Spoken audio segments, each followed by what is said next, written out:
Kita bagi umat, kita harus memperbarui berbagai aspek dalam diri kita, pola kita, pengetahuan kita maupun skill kita.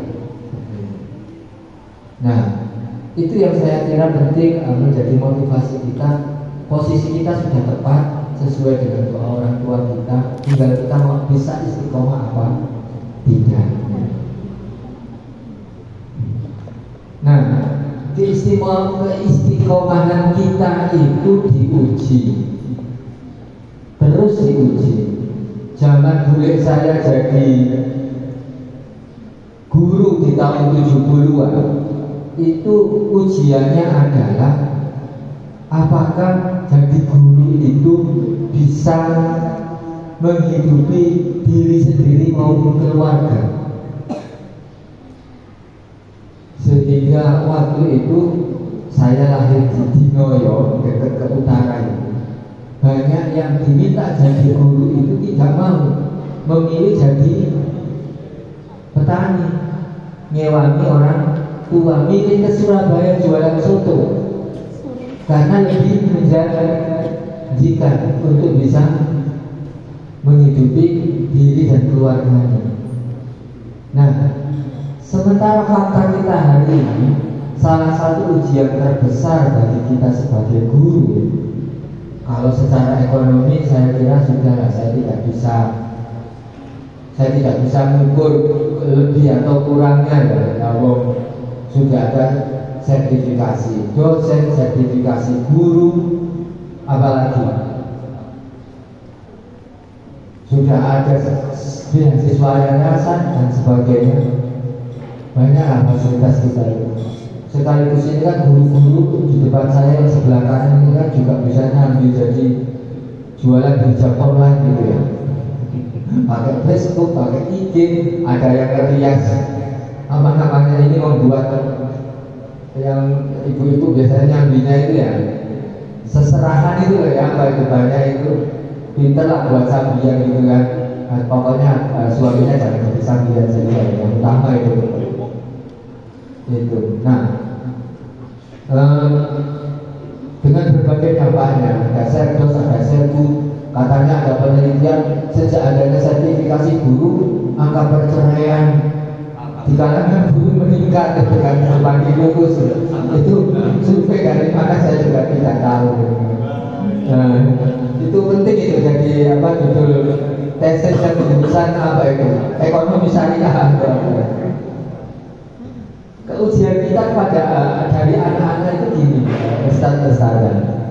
Saya sendiri juga mengalami setiap hari dengan anak saya, ya, bahwa internet telah menjadi bagian dari kebutuhan pokok. 40% warga mengakses internet lebih dari 3 jam per hari. Malah anak kita itu seringkali lebih dari 3 jam per hari. Pulang sekolah langsung pegang HP, terhitung saja pulang sekolahnya katakan jam 2 itu terpotong, oke, full days misalkan. Sholat asarnya di sholat asarnya seperti anak saya saja, sholat asarnya di sekolahan, lalu pulang sekolah sampai maghrib pegang HP, habis maghrib belajar sambil pegang HP sampai minimal jam 10, jam 11 malam. Itu yang kategori menurut saya terkontrol. Apalagi kalau diakumulasikan dalam 1 minggu. Nah, lolos itu kan ya, lolos nang warung gitu kalau tidak ada datanya, tidak ada wifi di rumah. Semakin gemar berinteraksi di sosial media, mengunggah video, bermain game daring dan berbagai data sesama warganya. Pulsa dan ongkos koneksi lebih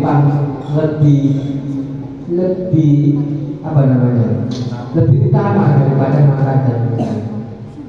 Ya coba saja di survei di kalangan mahasiswa sekarang, belanja datanya lebih besar daripada belanja makan minumnya. Kalau kos itu paling ya mie instan itu sudah cukup, yang penting adalah belanja datanya.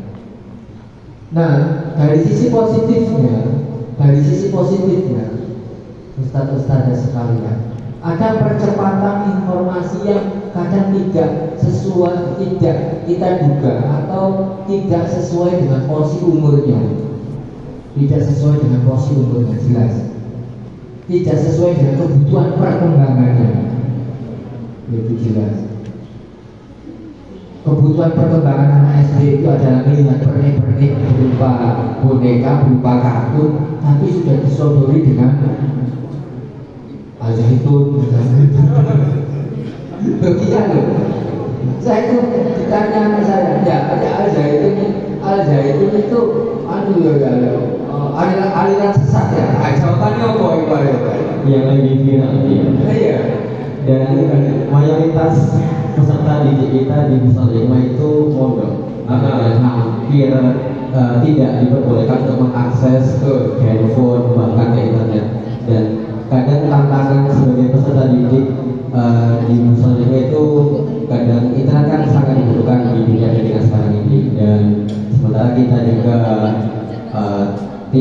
siswa kita tidak diperbolehkan untuk akses handphone. Dan itu gimana supaya kita tetap membuat peserta didik kita tetap terupdate dan tidak gaptek itu. Oke. Di sini 100% mondok ya. Hampir masih ya. Nah, yang sisi negatifnya itu tadi banyak informasi yang tidak sesuai kebutuhan umur mereka. Yang kita takutkan adalah yang paling bawah dan yang paling banyak adalah konten-konten pornografi. Oleh karena itu, pada titik ini saya mau mengatakan, menggarisbawahi bahwa pesantren itu menjadi pilihan terbaik hari ini. Pesantren menjadi pilihan terbaik hari ini. Atau kalau teori lama dulu itu untuk mengkondisikan pembelajaran yang paling efektif itu ada namanya boarding school, sekolah berasrama. Nah, sebelum ada boarding school itu, alhamdulillah di Indonesia ini di kalangan Muslim itu sudah ada namanya tradisi pesantren, dan itu hari ini. Nah, saya merintis madrasah masuk pagi 2006 itu sudah melihat 2006 sudah melihat bahwa saya berani memasukkan pagi madrasah saya yang dulu itu masuk siang, gara-gara memang kecenderungan teknologi, kecenderungan kenakalan remaja, kecenderungan interaksi yang bebas, baik itu informasi maupun interaksi fisik di kalangan remaja itu akan menghantam orang tua dengan kesulitan mendidik anak, dan pilihannya harus ada label agama. 2006 itu saya sudah milih madrasah saya ini mantap, tidak boleh nyambi jadi SD 2006, dan sekarang malah SD-nya yang tertinggal. Kenapa? Kecenderungan orang tua menuju pilihan sekolah berasrama Islam atau pesantren dengan rules, dengan aturan-aturan itu paling hari ini bisa dipercaya untuk membendung berbagai dampak teknologi informasi digital. Tapi apa yang saya lakukan di rumah, malah saya menyediakan data di musola. Saya bawa itu modem ke musola. Biar apa? Anak-anak kampung mau datang untuk ngaji. Iya, saya suruh. Tidak apa-apa, bawa HP. Pokoknya HP-nya tidak boleh dipakai game. Nah, ngaji paling ada 15-20 itu ngaji pakai dasar. Karena ada kerisauan tersendiri kalau di kampung saya itu terhadap budaya mondok itu hampir berapa di daerah ini, di daerah Hambani Bandung itu ya, pinggir kota begitu, itu memang dari sisi kesadaran itu mondok itu sangat kurang. Mudin saja selalu impor, gitu ya. Itu aja kekurangannya. Mudin saja selalu impor. Ya. Nah, untuk apa? Saya kompromikan antara mereka pegang HP dengan data yang saya sediakan, tapi setiap saya mengajar itu, ngaji itu dengan pertanyaan-pertanyaan yang harus dicari di Google. Coba cari artinya ini apa? Coba hadis ini, coba syarat-syarat sahnya sholat apa? Balapan. Balapan. Ya itu kesulitan tersendiri. Apa namanya? Seni untuk menggaya hati mereka. Nah itu yang harus salah satu contoh saja keterbatasan di kampung hari ini. Kalau di pondok tidak ada persoalan gitu ya, alhamdulillah. Makanya mudah-mudahan ya anak saya yang kelas 6 ini mengikuti jejak mbaknya yang mondok gitu ya. Nah, ada namanya ini pendidikan akhlaki ya. Nah, pendidikan akhlaki itu memang menjadi arus besar dari kerisauan orang tua, kebutuhan masyarakat dan pemerintah agar peserta didik itu memiliki kendali yang kuat, karena disadari kecerdasan itu rupanya tidak bisa menjamin kesuksesan. Yang menjamin kesuksesan adalah karakter atau emotional and spiritual quality, kualitas spiritual dan kualitas emosional. Kognisi atau kecerdasan itu rupanya tidak menjamin. Oleh karena itu survei Kompas di temuan Kompas ini menunjukkan bahwa lebih dari 80% masyarakat kita itu mendapatkan sekolah atau pendidikan yang berbasis karakter. Dan itu sudah dijawab berpuluh beratus tahun yang lalu dengan keberadaan pesantren. Nah, ini konsep dasar saja. Saya kira hanya mengingatkan saja. Konsep dasar yang lebih penting menurut saya bahwa ada kata kunci. Pendidikan Islam itu pendidikan yang seutuhnya dari sisi kecerdasan, akhlaknya, dan keterampilannya. Lalu pendidikan Islam itu sebagai sebuah proses pembentukan, tetapi dengan satu upaya pembentukan ini dengan kesadaran. Kalau psikologi barat, psikologi sekuler, psikologi modern itu memandang manusia itu memiliki kecenderungan berdosa sejak lahir. Tapi kalau Islam itu bukan memiliki kecenderungan, tapi diciptakan dalam kondisi yang fitrah. Nah, dalam kondisi yang sempurna, tinggal memang bagaimana kondisi itu dibentuk untuk produktif sesuai dengan eranya, sesuai dengan kondisi lingkungannya. Lagi-lagi bicara tentang kebergunaan itu. Tapi kebergunaan itu tidak kemudian ikut arus zaman. Ada kendalinya, yaitu sumbernya, dasarnya adalah Al-Quran, ya, Al-Quran, hadis. Ada nilai-nilai ijtihad kemaslahatan umat, ada istiadat dan hasil pemikiran para pemikir Islam. Itu sebuah proses yang sangat dinamis. Makanya di kita itu ada namanya ini musyawarah untuk menentukan keputusan fikih itu, basul masail. Itu bagian dari proses untuk terus beradaptasi dengan lingkungan kita. Bukan tujuan bisa saya kira tentu yang utama adalah ketakwaan dan akhlakul karimah. Itu menjadi ujung dari semua capaian dari pendidikan. Wajah bopeng pendidikan nasional kita, pendidikan nasional ya, pendidikan nasional, dan itu menjadi bagian dari persoalan kita. Pendidikan nasional itu adalah bagaimana orang bisa berprestasi, juara olimpiade ini, juara lomba mata pelajaran ini itu, tetapi mereka kemudian dari sisi religiusitasnya kering. Itu yang menjadi persoalan dari pendidikan nasional kita. Baik, Bapak. Tadi kan disampaikan bahwa tantangan terbesar kita sekarang kan banyak tantangan dari segi internet. Dan meskipun kita berbasis pesantren dan tidak terbatas dalam pengaksesan internet, tetap kita juga memiliki pengalaman tantangan yang hampir sama dengan karakter siswa yang kurang baik dan sebagainya, dan bagaimana kita sebagai pendidik bisa meningkatkan kompetensi kita untuk bisa mengarahkan peserta didik kita untuk lebih baik lagi. Betul. Nah, betul. Tanggung jawab kita sebagai pendidik, sebagai lembaga pendidikan itu menjadi sentral.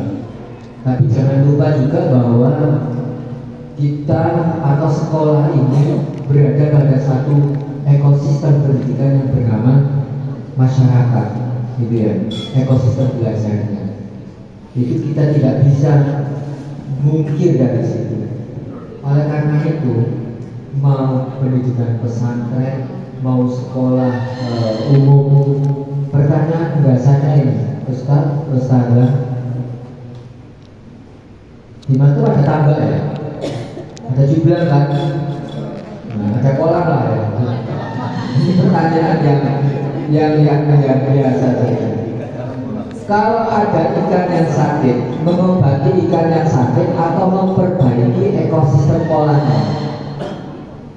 Kalau ada masalah di kolam, oh ikannya itu kok banyak yang sakit atau ada yang sampai mati, itu kita ini tindakannya ini ambil ikannya, kita obati, atau kita memperbaiki lingkungan air ekosistem di kolam tersebut.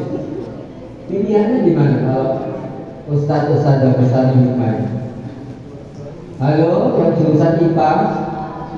Iya ya, kaliannya kan ada jurusan IPA ya. Nah, pertanyaan khusus untuk yang jurusan IPA. IPA. Bagus.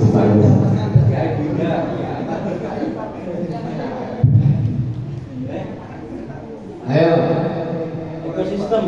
Ekosistemnya. Kenapa Ustaz?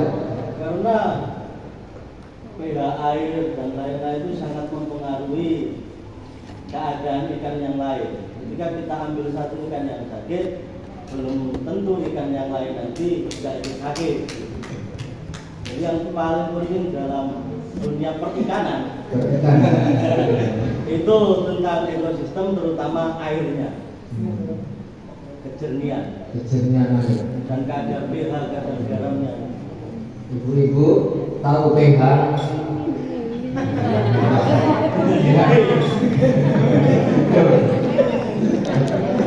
Keasaman. Makanya para pakar ikan itu biasanya punya alat seperti ya, kalau istilah awalnya kayak termometer atau kayak apa itu yang mengukur keasaman. Ya betul Ustaz, 100 memperbaiki ekosistemnya. Ayo, kalau ada anak nakal di kelas, jangan tersita pikirannya untuk menginsafkan anak itu. Itu kan ya analoginya. Tapi mari kita introspeksi ekosistem di kelas itu.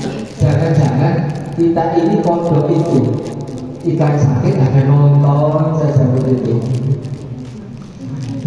Kok ada yang tanya Pak tugas kau di situ apa Pak ya? Jangan-jangan kita ini bagian dari ekosistem yang menyumbang persoalan ada satu individu di kelas itu. Apakah cara mengajar kita yang membosankan? Apakah sampai-sampai ini? Mohon maaf, apakah memang attitude kita, sikap kita tidak bisa dicontoh oleh anak itu, tidak mampu menjadi inspirator. Ini berat itu, kalau menjadi inspirator berat itu. Apa namanya? Seberat rindu itu pokoknya. Ya bagaimana kita tidak menjadi inspirator setiap kita melangkah keluar. Kalau kita tidak jadi guru, itu kalau soblong enak langsung ya. Tapi kalau kita jadi guru, mau soblong nanti kita harapannya kelambi itu tak depannya jaket itu tak depannya rompi dia depan pantes ada gak kopiahan gitu apalagi di kalangan pesantren gitu ya menjadi inspirator. Belum lagi pada attitude kita dari penampilan, tapi pada kolom kita. Mau sore Ustaz Pondok merasakan masalah bayaran, iya tak apa-apa. Kadang ada manusia biasa, manusiawi. Ya, manusiawi itu hatinya malaikat, perutnya hewan. Ya, kita ini ada 3 dimensi kan dalam diri anak peserta didik itu kan ada 3 dimensi. Polri itu jiwanya malaikat, kognisi itu jiwanya kognisi pengetahuan, ya itu maha tahu, bukan maha tahu, pengetahuan itu katakanlah Sayyidina Ali yang nafsu itu berpusat pada perut ke bawah, ya setan, gitu. Ini terus berdinamika. Nah, tapi itu semua terus terang ini kan teori behavioristik ya, conditioning. Bagaimana anak pintar, anak baik, anak ramah karimah itu jangan kemudian menggantungkan pada persoalan individu anak itu, tapi harus juga sebagai kita berpikir pada konstruk sosial dan ekosistemnya. Nah, jawabannya tadi bagus. Tapi seringkali kita ini, saya sendiri pun ketika ada anak yang dalam tanda petik nakal, bandel, menyimpang, itu kita pikir, kita fokus di situ. Kira-kira temannya siapa dan sebagainya, itu mentok gitu ya. Ini cara membangun ekosistem pendidikan. Nanti akan sedikit demi sedikit saya bawa ke tutorialnya kalau boleh, kalau apa namanya case by case. Tapi tentu tidak sesuai dengan apa namanya, semuanya tidak sesuai dengan kekerasan kondisi masing-masing. Tapi mari kita lihat Bapak Kepala Sekolahnya angkat tangan untuk menunjukkan diri biasa lebih enak bicaranya. Pak Kepala Sekolah SMP, Pak Lutfi, Kepala Sekolah Aliyah berhalangan, SMK berhalangan juga, Pak Lutfi ya. Pak Lutfi membangun ekosistem manfaati.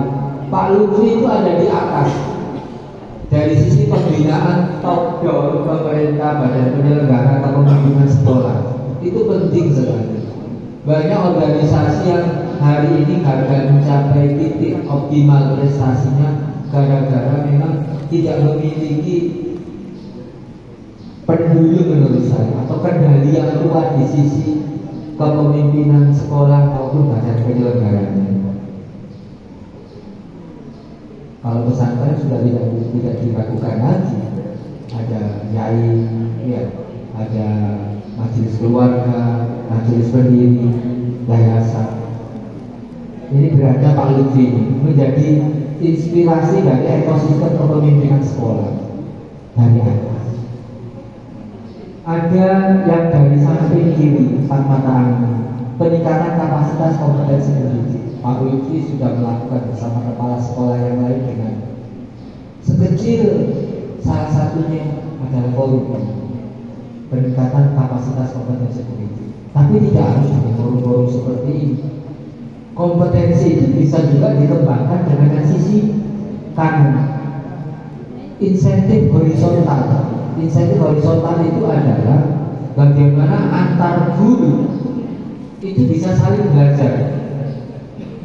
Kepala sekolah, badan penyelenggara, kepemimpinan sekolah harus mampu mengkondisikan bahwa pengetahuan, keterampilan, kemahiran mengajar itu tidak boleh dibawa oleh masing-masing guru. Harus peer-to-peer learning, harus saling belajar. Oh, belajar Pak, saya seringkali Pak belajar dari Pak Yunus karena RPP saya selalu nyontek Pak Yunus. Oke, itu salah satunya misalnya. Tapi bagaimana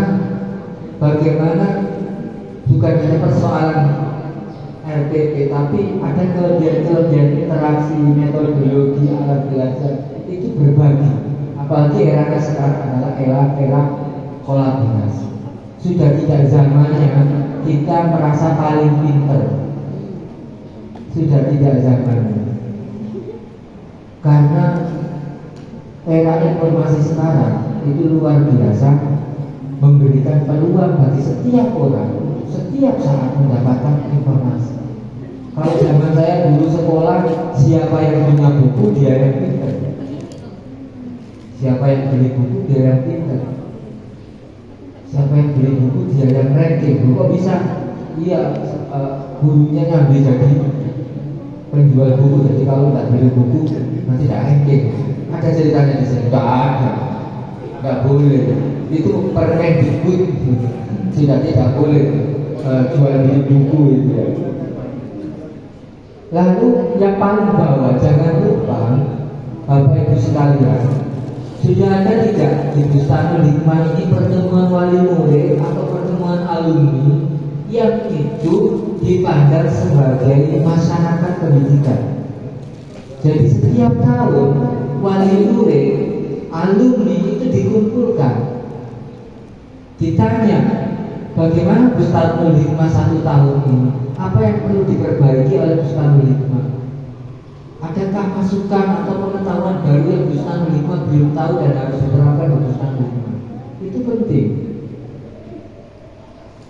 6 tahun yang lalu saya sudah menemukan itu di mana ini, Pondok Sidogiri. Mereka punya, kalau laminan itu kesan, kalau Sidogiri itu saya lupa namanya, dengan alumni di situ yang apa namanya dikumpulkan setiap region, dan ada satu survei atau pertanyaan dasar bagaimana mendapatkan input ide dari masyarakat tentang sebaiknya lembaga ini dikelola bagaimana. Oke.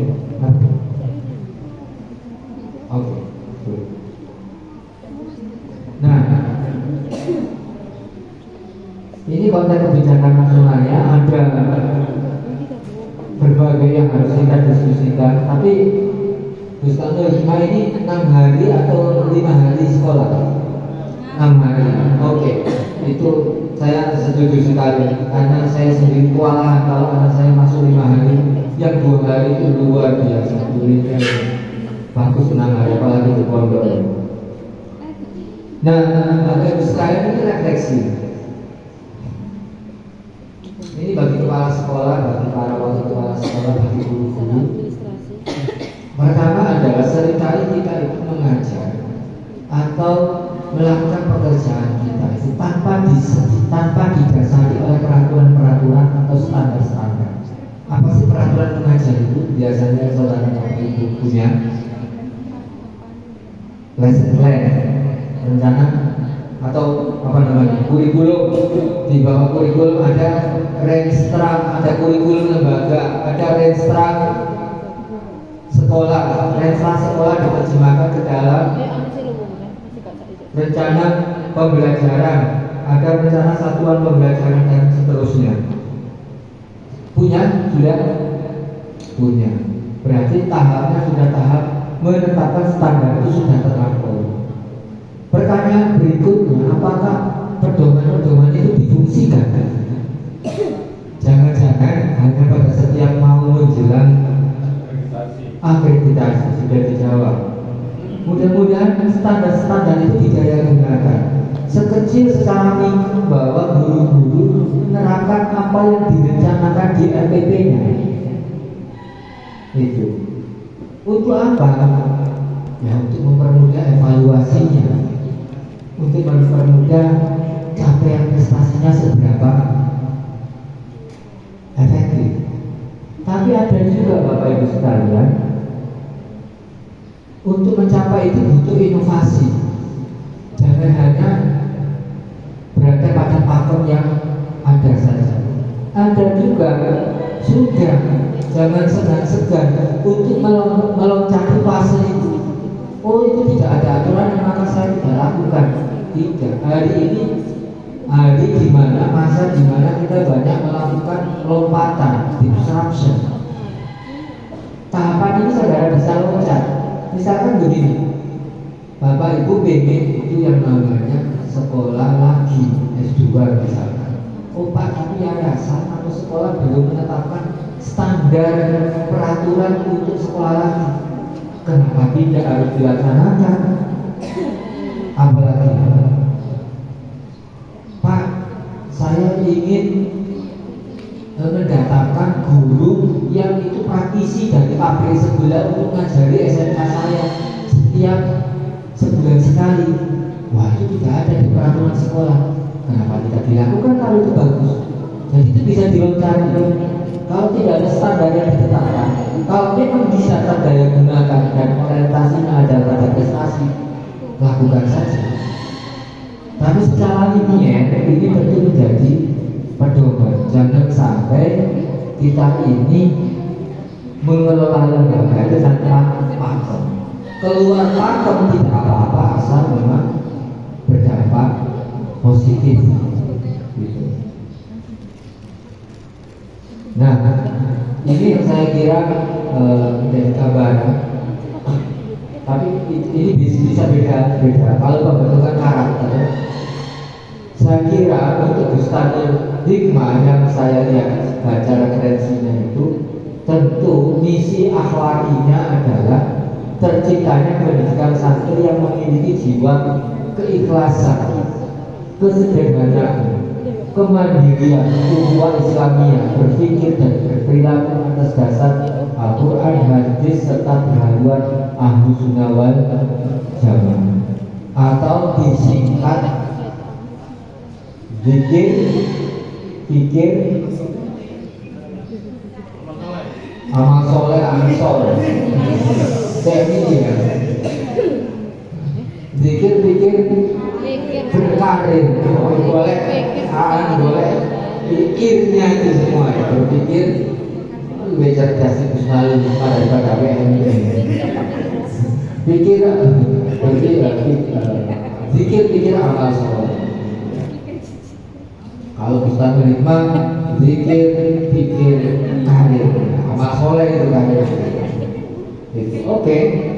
Lalu kegiatan pembiasaan dalam satu tutorial yang namanya pembiasaan itu, kalau pondok pesantren Bustani Hikmah adalah sepulang dari sekolah sampai berangkat masuk kelas, itu namanya pembiasaan. Tapi jangan ketinggalan juga kegiatan prakurikulernya juga dipenuhi dengan pendidikan akhlak, yaitu pada kegiatan belajar mengajar, kegiatan kokurikuler dan ekstrakurikuler. Saya kira ini sudah dilaksanakan semua, sebagaimana di brosur. Yang di brosur sudah dilaksanakan semua kan? Ada dunia, kitab kuning, tafsir, pramuka ada, jurnalistik, praktek lapangan. Itu yang saya suka dari Bustani. Eksplisit sudah jelas. Ada namanya praktek lapangan, ada namanya English Conversation, ada namanya SSC. SSC itu apa ya? SSC itu apa ya? Student Science ya. Pak Abdul masih apa namanya? Kan ada itu ya di brosur ya, kasihkan SSC ya, Pak Abdul paham. Student Science Club ya.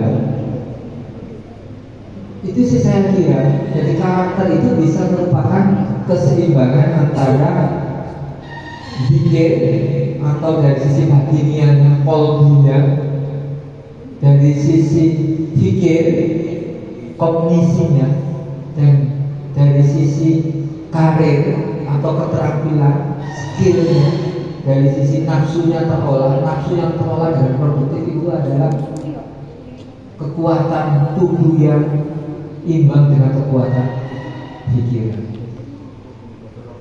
Saya kira itu. Silakan. Baik, terima kasih atas materi yang disampaikan oleh pemateri kita pada pagi hari ini, dan kita bisa diskusi tentang topik kita, dan ada beberapa catatan yang cukup menarik dari pembahasan kita tadi tentang memperbaiki ekosistemnya, jadi bukan individunya. Kadang kan kita lebih sering fokus pada per individu. Barangkali dari Bapak Ibu ada yang ingin bertanya.